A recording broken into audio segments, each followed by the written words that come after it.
जी viewers, welcome back. Good healthy morning. अच्छा जी, हमारा बेस्ट 5 का सेगमेंट है और हमारे पास आज एक बहुत ही सीनियर एक्टर मौजूद हैं। उस वक्त से एक्टिंग कर रहे हैं जब हमारे पास सिर्फ 1 या 2 चैनल्स होते थे, 1990 1991 से। और माशाल्लाह पिछले साल इनका नॉमिनेशन भी हुआ था जी एक सीरियल के लिए, ख्वाहिशों के सैराब के लिए। और आपने उनका जो सबसे बेस्ट सीरियल है ना, वो तुम होकर चुप में आपने उनको देखा होगा। वैसे तो आपने उनको बहुत सारे और सीरियल्स में भी देखा होगा और माशाल्लाह बहुत ही रिफाइंड एक्टिंग करते हैं। और मेरे अंकल भी हैं, हम उनको वेलकम करते हैं। दावत नमाज खान। अस्सलाम वालेकुम अंकल। वालेकुम अस्सलाम। कैसे हैं आप? अल्लाह मैं का आपको अंकल ही बोलूँगी, मैं आपको कुछ और नहीं बोल सकती। बिल्कुल आप अंकल कहें, कोई हर्ज नहीं है। और शुक्रिया हेल्थ टीवी का कि उन्होंने मुझे यहाँ इस शो में आपके साथ मदद किया। क्या बात है। Okay, that was a very formal reply. अच्छा सर, हम लोग ना सबसे पहले हमारा होता है एक पोल का सवाल। तो हम सबसे पहले एक पोल का सवाल जो हम सबसे करते आ रहे होते हैं आपसे भी पूछेंगे। और आपके तो बड़े, मुझे आई एम श्योर बड़े अच्छे रिफाइंड एक व्यूज़ मिलेंगे उसके ऊपर। हमारा जो सवाल है आज का वो ये है कि क्या शादी से पहले लड़का और लड़की का एक दूसरे को जानना ज़रूरी है?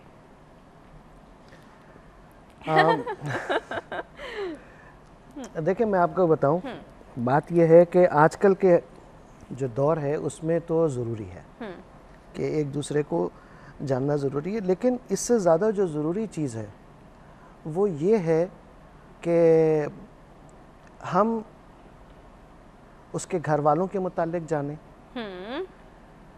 उनकी कितनी औलादें हैं। हमारे यहाँ एक सिलसिला होता था, बहुत सौ क्या होता होगा कि जब कोई रिश्ता देते हैं किसी के यहाँ तो हम उनसे कहते हैं कि भाई लाल रुक्का दे दो। क्या दे दो? लाल रुक्का। लाल रुक्का? लाल रुक्का। लाल रुक्के से मुराद ये होती है कि मतलब लड़के वाले अपने माँ बाप की पूरी तफसील देते हैं कि उसके कितने बच्चे हैं, उसके परदादा क्या कर रहे थे, उसके बेटे कितने हैं, बच्चे कितने हैं और वो क्या कर रहे हैं। ओके। तो उससे क्या होता था कि वो एक तरह से सबूत भी हो जाता है कि ये आदमी ने, और जिसको तहकीक करनी होती है माँ बाप को या लड़की को या लड़के को देखना होता है, ख़ासतौर से ये लड़कों वालों से लिया जाता है। लाल रुक्का। तो लाल रुक्का, हमारे यहाँ उसे लाल रुक्का कहते हैं। तो जब वो तफसील आपके सामने आ जाती है तो उससे 2 फ़ायदे होते हैं, तबई लिहाज से भी और माशी लिहाज से भी। अच्छा। तबई लिहाज से मैं चूँकि हेल्थ टीवी पे बैठा हूँ, मैं बता दूँ क्या है। देखिए उससे एक तो ये फ़ायदा होता है कि आपको ये पता चल जाता है कि इसके ख़ानदान में लोग किस तरह से रह रहे हैं। सही। उसकी औलादें हो भी रही हैं, नहीं हो रही, क्योंकि बहुत से ख़ानदानों में ये प्रॉब्लम होती है। ठीक है, कोई बीमारी तो नहीं है, मतलब एक तो ये चीज़ पता लग जाती है कि कितने हेल्दी हैं, कितने बच्चे हैं, ये तमाम चीज़ें पता लग जाती हैं। और माशी तौर पे ये पता चल जाता है कि माशरे में उनकी क्या हैसियत है। सही। ठीक है ना। तो अब कहीं अगर वो झूठ बोल रहा है या कोई बात हो रही है तो उस रुक्के से वो क्रॉस चेक हो सकता है। अब वो खानदानी तौर तरीकों नहीं मालूम करने के बिल्कुल, वो सब चीज़ें उससे पता लग जाती हैं। हर खानदान का एक माइंडसेट होता है, माइंडसेट होता है। और अब तो खैर ज़माना बदल गया, लोग एक दूसरे को बाहर से देख लेते हैं, कम्युनिकेशन बढ़ गया है। मतलब लड़का लड़की आपस में टेलीफोन पे बात कर लेते हैं, स्काइप कर लेते हैं, फेसबुक पे आ जाते हैं, बहुत सारे मीन्स ऑफ कम्युनिकेशन बढ़ गए हैं। तो मेरे ख्याल से जानना ज़रूरी है, लेकिन लड़की लड़के के जानने से ज़्यादा उसके घर वालों को भी एक दूसरे के जानना ज़रूरी है।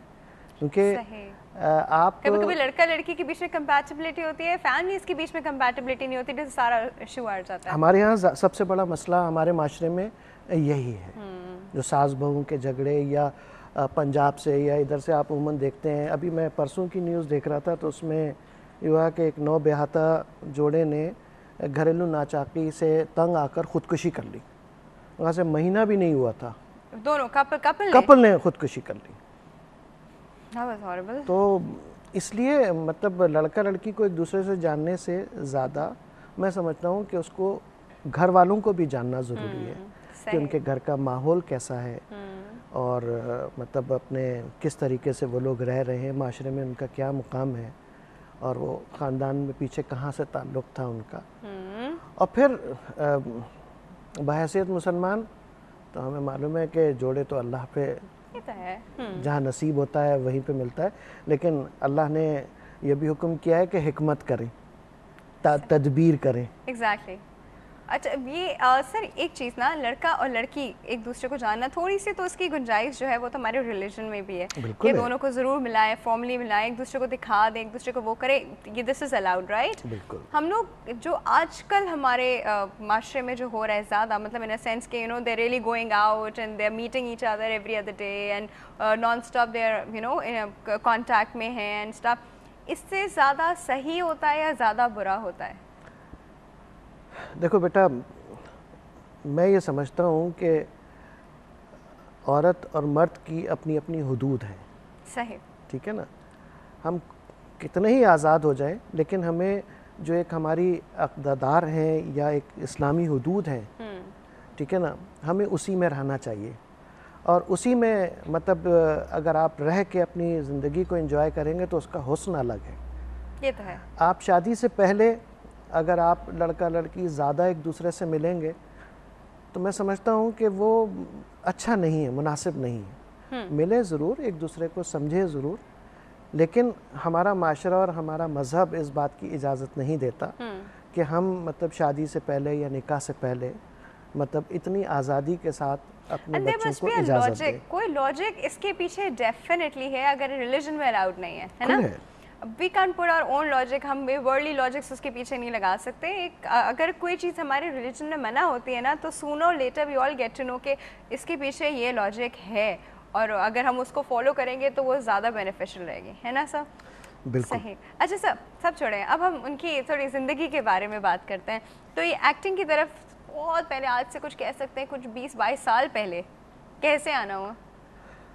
एक्चुअली वो कहते हैं ना कि शौक़ तो बचपन से था, लेकिन चांस मुझे मिला तकरीबन 40-45 साल की उम्र में। 40-45? हाँ, लेकिन मैं हुआ ये कि जब तालीम मुकम्मल की। आपने अपनी एज बता दी हमें? हाँ, मुझे देखा तो देखा इनडायरेक्ट वे। हुआ ये कि एजुकेशन कंप्लीट करने के फ़ौरन बाद ही मैं बाहर चला गया था, इराक़, सऊदी अरब, सिंगापुर, मलेशिया, काफ़ी मतलब 8-10 साल 15 साल घूमता रहा मैं। घूमते रहे? घूमता फिरता रहा, जॉब के सिलसिले जॉब नहीं किया? मतलब जॉब के सिलसिले में, अच्छा। कॉन्ट्रैक्ट बेसिस के ऊपर, कहीं 2 साल कहीं 1 साल। तो वो एक शौक़ भी था और वो अल्लाह ने मौका भी दिया था। तो क्या बात है, ट्रैवलिंग भी हो गई। ट्रैवलिंग ये जॉब बड़ी अच्छी होती है। हाँ।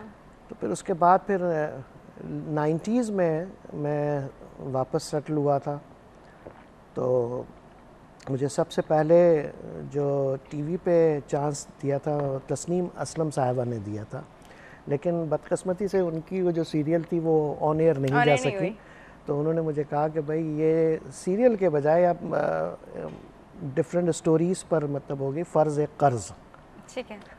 तो काजिम साहब कर रहे हैं मतलब पहला, तो तुम उनके पास चले जाओ, उनको बताओ। तो मैंने कहा काजिम साहब मुझे कहाँ चांस देंगे? कहने तुम नहीं तुम जाओ, जाके देखो, उनसे कहना कि ये मतलब एक एपिसोड उसकी बनी हुई है, वो देखें उनको।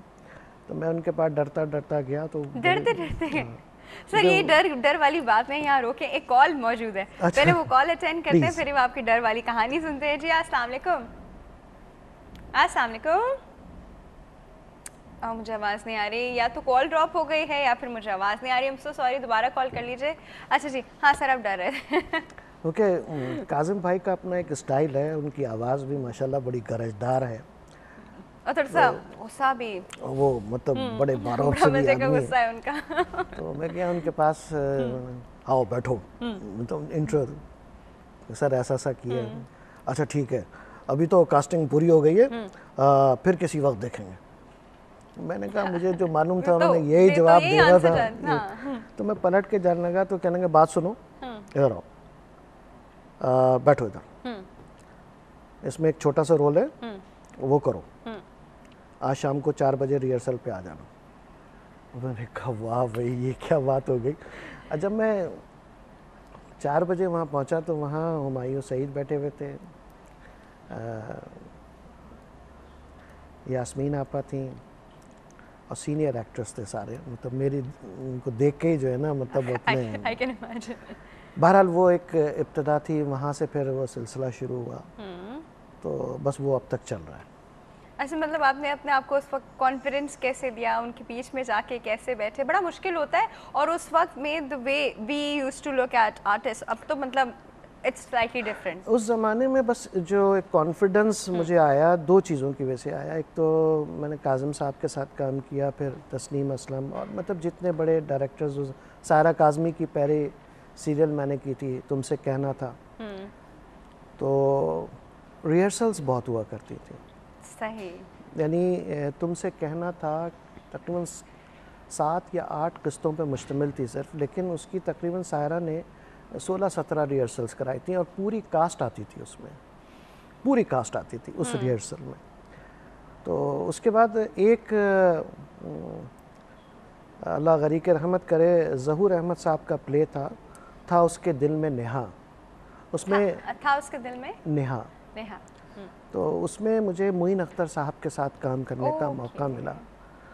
अल्लाह उन्हें गरी के रहमत करे, करवट करवट जन्नत नसीब करे। वो उनके लिए तो मशहूर है ना कि वो जैसे ऑन स्क्रीन थे उससे डबल हिलेरियस वो ऑफ स्क्रीन। मैं आज तक मुझे उनके वो अल्फाज याद हैं और मैं समझता हूँ कि उन्होंने मुझे जो कॉन्फिडेंस दिया वो आज तक बरकरार है। जब मैं पहली दफ़ा मोइन अख्तर साहब के सामने खड़ा हुआ तो मेरे पाँव काँप रहे थे, पाँव काँप रहे थे मेरे। मैंने कहा भाई ये तो बड़े आर्टिस्ट हैं, क्या मतलब। सही। तो उन्होंने मेरी घबराहट को भांप लिया। तो उन्होंने कहा यार रोको, यार कैमरे रोको, इधर आओ यार, इधर बैठो। कहना मैं खा जाऊंगा तुम्हें क्या? मैंने कहा नहीं सर। कहना नहीं नहीं मोइन अख्तर बोलो, तुम बड़े हो मुझसे, मोइन बोलो, कोई बात नहीं। थोड़ी देर में मतलब कोई 15-20 मिनट बाद उन्होंने मुझे अपना दोस्त कर दिया। मतलब वो सारी जो एक झिझक थी या घबराहट थी वो सारी खत्म कर दी। और उन्होंने कहा कि यार तुम ये स्क्रिप्ट देख के ये रट्टा क्यों लगा रहे हो, हैं? कहना इसको देखो और एक तरफ रख दो और दोहराओ। अच्छा सर, हम इस पे अभी और बात करते हैं जी। वो छोटे से ब्रेक का वक्त हो गया है, छोटा सा ब्रेक, आपको पता ही ना, छोटा सा ब्रेक कहीं नहीं रहेगा, फिर भी राइट बैक।